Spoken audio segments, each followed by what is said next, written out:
Salut les petits loups, j'espère que vous allez bien. Tout d'abord, très bonne et heureuse année 2025. Et veuillez m'excuser pour ce débrief tardif, mais hier soir, j'ai été invité à un apéritif qui s'est quelque peu prolongé. Et j'étais sur Paris cet après-midi, le temps de rentrer, de commencer à faire tous les branchements, à voir un petit peu ce qui s'était passé, puis préparer un petit peu la vidéo. Donc ce sera sûrement ce soir, autour de 21h30, 22h, peut-être un peu plus. Donc c'est une très bonne année, je sonne un peu ma gorge et je fais vous tout de suite. Voilà, on va commencer directement par les deux compos d'équipe. On va commencer donc par celle du LOSC. Une compo assez classique pour les hommes de Genesio avec un K2-3-1 bien offensif, avec Diakité Alexandro qui viennent directement composer la chaînière centrale. Vous avez Mandy et Gudmundsson qui prennent les couloirs en tant que défenseurs latéraux. Et après, vous avez effectivement Cabella qui, associé à Jonathan David, avec Ralston à gauche, sont un peu le fer de lance de l'attaque des Dogs. Et on verra par la suite que ça va nous poser pas mal de problèmes. Ensuite, on va directement s'intéresser à la compo de nos Canaries. Une compo quelque peu surprenante, tout simplement parce que le 5-3-2 qui avait pourtant bien fonctionné, a visiblement un peu perturbé en temps de compo, peut-être parce qu'il voulait, je sais pas, faire changer les choses, sachant que Simon est également blessé. On est donc sur un 4-2-3-1 ou plutôt un 4-3-3 semi-offensif avec Nathan Zézé à Castelletto, une défense qu'on a déjà vu, et puis Amiens à droite et Cosa latéral gauche, donc ça c'est du classique. Puis bien sûr le trio au milieu de terrain, on va dire avec Chirivella qui est en milieu sentinelle, et Le Penant donc qui va faire office de meneur de jeu un peu libre, et Douglas Augusto en milieu relayeur. Après devant, on va dire qu'il y a moins de surprises, puisque en fait Sorba Thomas vient sur le côté droit, en ailier droit, Ganago vient en attaque en gauche, et Ablin vient donc en avançante. C'est tout à fait logique parce que pour l'instant c'est lui qui a la meilleure stat, celui qui marque plus de buts. Et bien sûr sur le banc on a Karlgren, Duverne, Palois, Kokom, Gamin, Mollet, Mostafa Mohamed qui marque plus beaucoup en ce moment, Assoumani, un petit jeune, et qui est Guirassi. Voilà ce qu'on peut dire dans l'ensemble.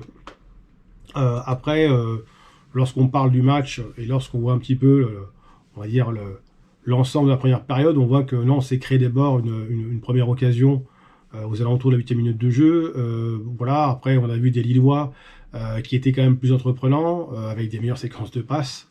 Et puis d'ailleurs, on va le voir assez rapidement, puisque là, quand on regarde, je montre tout de suite, au niveau donc des stats, les stats globales, je vais arriver sur Nantes et le LOSC, donc, qui vont s'afficher maintenant. On voit quand même que Lille a eu 71% de possession de balle contre 29 pour nos Canaries. C'est quand même très très light, très pauvre pour les jaunes et verts.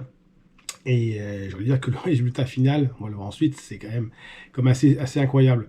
Après, évidemment, on refera plus de détails sur les tirs cadrés, non cadrés, sur les stats off, les stats def. Mais déjà, on peut voir effectivement que ça a été un peu surprenant. Après, concernant les combos d'équipe, on va revenir dessus, juste pour... j'ai peut-être omis, la grande arrivée, entre guillemets, d'Anthony Lopez, qui est censé donc prendre le poste de numéro 1 de gardien, dont on relègue donc avant la fin au numéro 3, et du coup, c'est finalement Karlgren qui est au numéro 2. Et on verra par la suite qu'il a plutôt été assez important pendant le cours du jeu.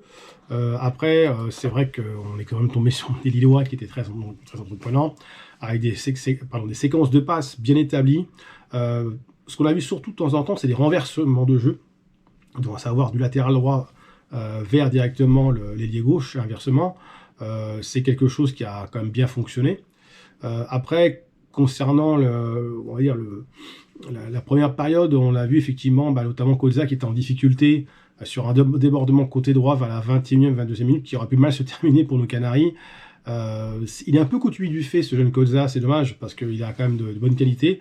Et là, sur ce coup-là, la défense s'est fait prendre dans le dos, parce que Lille, en fait, a beaucoup alterné jeu court et jeu long, pardon. Et ce faisant, ça nous a posé beaucoup de problèmes, notamment sur le secteur défensif. Après, de notre côté, il n'y a pas eu grand-chose finalement à se mettre sous la dent, par l'expression un petit peu, on va dire, péjorative. Il y a bien, il me semble, une frappe de Ganago qui arrive vers la 25e de mémoire. Après, ensuite, Ablin tente de belles choses quelques minutes plus tard, et Le Penant n'arrive pas à trouver le calme puisqu'il est contré par un Lillois. Donc voilà ce qu'on peut dire pour l'instant, et sur le déroulé de la première période. Bah, on se dit que le 4-3-3 fonctionne plutôt bien, mais on voit bien que comment dire, que les Lillois s'enhardissent et commencent à avoir beaucoup plus d'occasions. Et ça devient plus compliqué pour les Canaries. On sent bien qu'ils sont prêts de craquer et qu'ils peuvent à tout moment prendre un but. Et on n'est pas loin encore comment dire, d'encaisser à ce premier but suite à quand même des dédoublements côté droit, lillois, des centres qui viennent assez rapidement, qui sont fiants, qui sont compliqués à jouer. Et ça vient souvent côté droit, effectivement, avec le 10 qui déborde, donc à savoir donc Abella qui va dézonner en plus. Et encore là, on voit effectivement, on verra par la suite que ça fera effectivement l'objet de ce but encaissé qui va arriver à la 40e minute, qui est assez, on va dire, logique au vu de tout ce qui a été dit sur cette première période, puisqu'on vient encore sur un côté gauche recentré, là on part sur le côté droit, et puis après derrière effectivement c'est Cabella qui déclenche une frappe, et puis elle est reprise de volée par Gudmundsson, il me semble, je dis pas de bêtises. Gudmundsson, c'est ça. Bon, j'allais dire, c'est un peu normal, c'est un peu logique, et c'est un petit peu malheureusement dommageable, puisque ça vient 5 minutes avant la mi-temps, mais bon, c'était assez... voilà, on est dans quelque chose de logique. Voilà, je cherche encore un autre objectif, mais ça résume bien et ça concrétise bien la domination quand même des Lillois et des occasions franches qu'ils ont eues. Voilà, enfin, ce qu'on veut dire de plus, qu'on est un peu coutumier du fait de se faire, pas surprendre, mais on attend un petit peu le bâton pour se faire battre, hein, c'est un peu dommage. On verra par la suite qu'en deuxième mi-temps, on a eu quand même plus, on va dire, d'opportunités, notamment en début de seconde période avec Sorba Thomas qui fait un beau centre côté droit, mais malheureusement on n'arrive pas à le reprendre derrière. Et à un moment donné, on pense même qu'il y a peut-être penalty pour Ablin. Et finalement, Ganago l'a remet. Bon, le but de Ganago n'est pas accordé. Bon, après, peut-être qu'on estime qu'il y avait une faute sur le gardien. Bon, moi, sur le ralenti que j'avais vu à un moment donné, ça reste effectivement oui, bon, effectivement, il a les deux pieds en avant, il ne maîtrise pas son geste, donc il y a intention, évidemment, non volontaire de faire faute sur le gardien. Voilà. C'est pas non plus une agression, mais bon, ça montre effectivement que on n'était pas loin d'égaliser. Après, pour le reste, Lille continue à mettre en place son jeu. Pardon. Il y a quand même des offensives entre la 50e et la 60e. Il y a quand même des opportunités pour Lille qui sont assez conséquentes. Et on voit bien qu'ils sont proches de mettre le but du break. Non pas dans des occasions franches, mais dans des situations dans la surface qui sont dangereuses. On verra par exemple qu'il n'y a pas eu tellement de tirs cadrés et de tirs, on va dire, tout court dans l'ensemble du match. Il y a pareil des occasions franches, il y a plus une domination territoriale de Lille dans notre zone défensive, vraiment dans les 25-30 derniers mètres tentés, notamment dans la surface de réparation. Et bon, après, on va dire, une fois qu'on n'a pas réussi à mettre la tête sous l'eau et faire le break, parce que Lille voulait absolument se mettre à l'abri, dire ce qui devait arriver arriva, et puis en fait, on a vu effectivement encore effectivement avec Ablin très entreprenant, et puis un Mostafa Mohamed qui est rentré en cours de jeu, parce qu'on regarde pour les changements, et c'est vrai que ça nous a permis d'obtenir ce penalty, peut-être pas forcément sévère, mais voilà, qui vient bien résumer encore, voilà, un Blin virevoltant et puis qui a décroché pour donner le ballon pour Mostafa Mohamed. Et c'est vrai que ça a contribué à ce penalty qui, oui, on peut dire qu'il était assez logique. Après, bien sûr, il a fallu le transformer pour Ablin. C'était pas forcément évident. Il y a la pression, il a fait un contre-pied parfait. Voilà. Après, le reste du match est assez, on va dire, assez cohérent.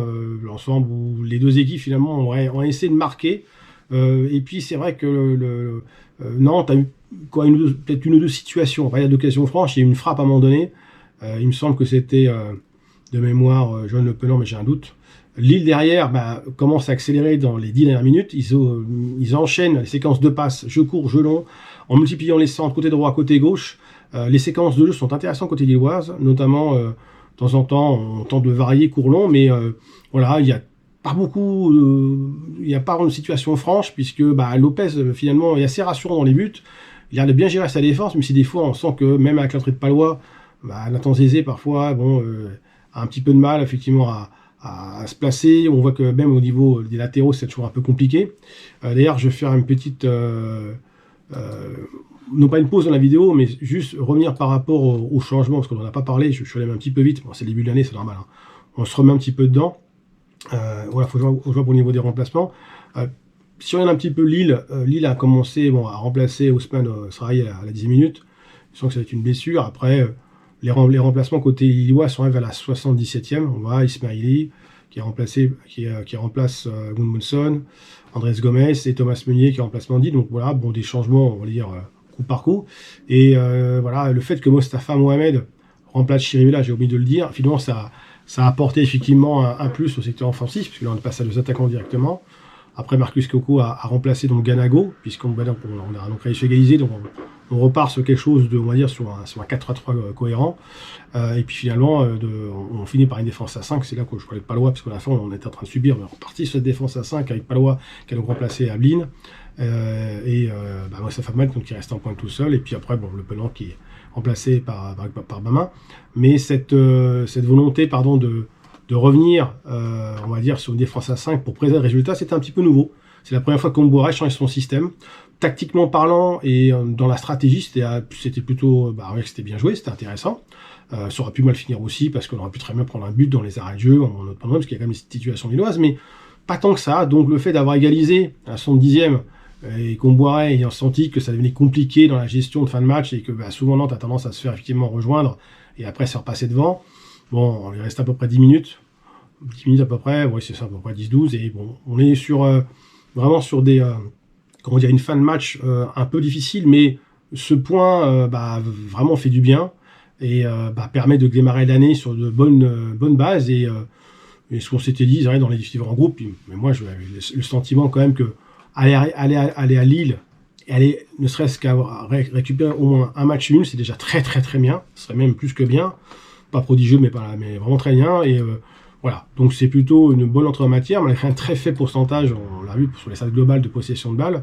D'ailleurs, dans les stats, on peut voir également, au niveau des passes, on a 717 passes pour Lille contre 290. C'est hallucinant. On n'a pas obtenu un corner, 0 corner. Ça aussi, c'est noté dans les stats. On peut le voir d'ailleurs sous les yeux. Vous pouvez voir sous vos yeux.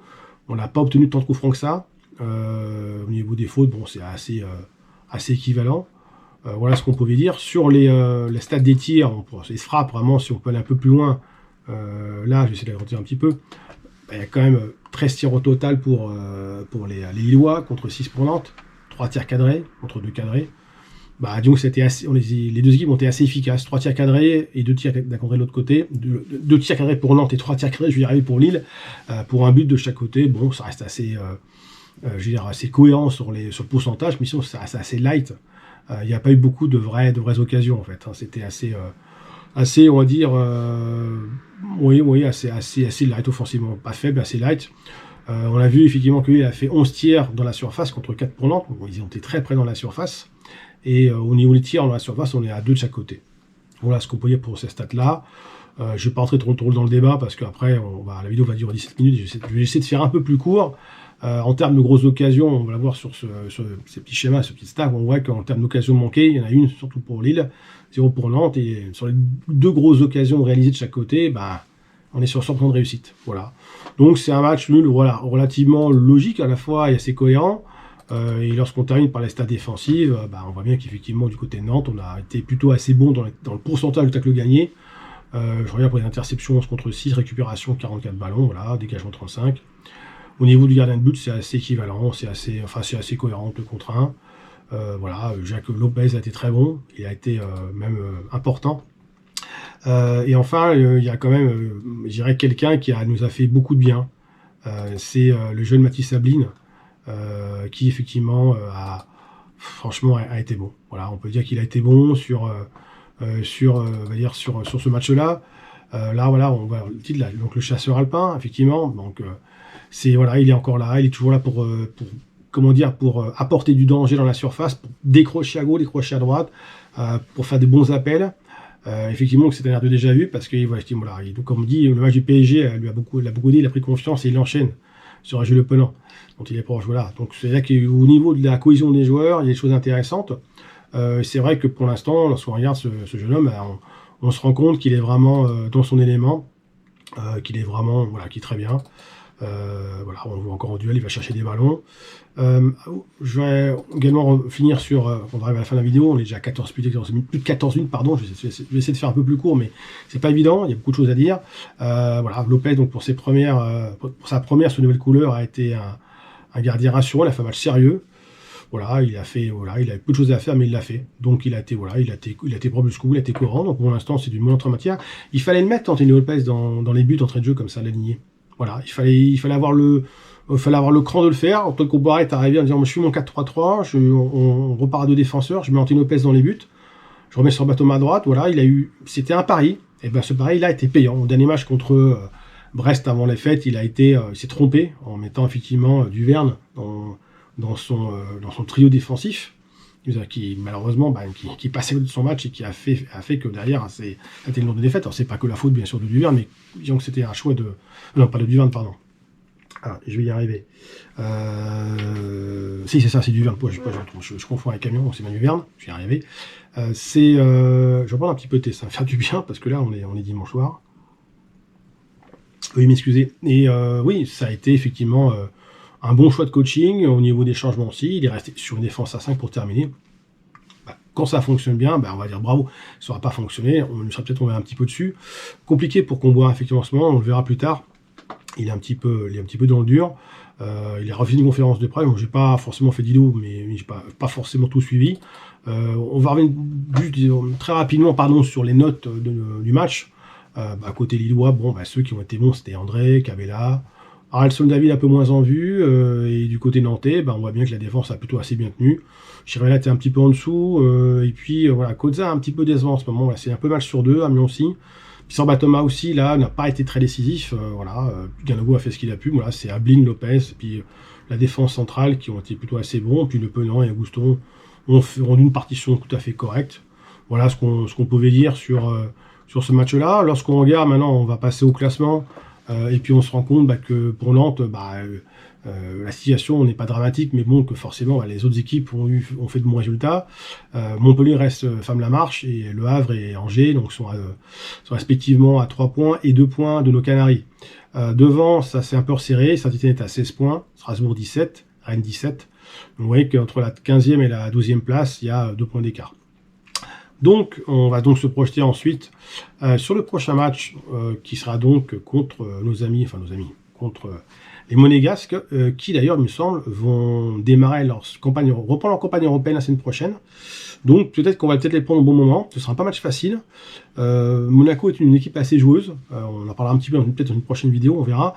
Donc, ce sera peut-être l'occasion de commencer l'année, par un bel avenir, effectivement, et par une victoire. Voilà ce qu'on pouvait dire sur ce débrief, analyse, un peu décryptage, mais voilà. Donc pour l'instant, on est plutôt satisfait de ce point-là. Enfin, on est satisfait, nous, et les supporters, forcément, les Nantais aussi. Mais c'est vrai que ce qui est quand même problématique, il va falloir quand même que les choses changent, c'est le fait de ne pas avoir beaucoup de ballons et des séquences de passes qui sont pas encore bien abouties. Il faudrait peut-être un peu plus de variation. Voilà, mais pour l'instant, quand on est dans le dur, il faut prendre des points. Et c'est ce qu'on fait. Et pour l'instant, on le fait plutôt assez bien. Voilà ce qu'on pouvait dire. Écoutez, je vous souhaite en tout cas une très bonne fin de week-end, une très bonne fin de soirée, sûrement une très bonne nuit, parce que la vidéo va être en ligne, je pense, d'ici 22h30, maintenant plutôt 23h, le temps de faire tout le montage et bien sûr de la mettre en ligne, ce qui prend beaucoup de temps, ainsi que l'exportation. Vous avez vu qu'il y avait une nouvelle bannière, un nouveau logo. N'hésitez pas bien sûr à réagir dans l'espace commentaire qui est dédié, à soutenir la chaîne, liker, partager. Et puis en tout cas, moi c'était un plaisir de vous retrouver à toutes et tous. Et je vous dis donc au prochain match contre les Monégasques, je vais y arriver. Et d'ici là, bien sûr, prenez soin de vous. Non, un très bon point de prix ici. Ouais, je pense qu'il y a beaucoup de personnes qui n'auraient jamais pensé à ce qu'on prenne ce point. Mais voilà, en plus je pense qu'il y a possibilité aussi d'en mettre un deuxième en exploitant un peu mieux nos situations, mais on va pas non plus être trop gourmand. Ce point il fait vraiment du bien et ça permet de démarrer l'année sur une base très positive et voilà, d'être prêt vendredi soir face à Monaco. Coup de sifflet final, on t'a vu très heureux en tout cas. Ouais, ça fait depuis le 18 ou le 19 mai que j'attends ça, donc ouais, une explosion de joie parce que tout simplement je suis très entier, je suis très humain et j'étais content pour le groupe, mais aussi content pour moi de pouvoir retrouver les terrains et de pouvoir grappiller un point ici. Et, je suis très content.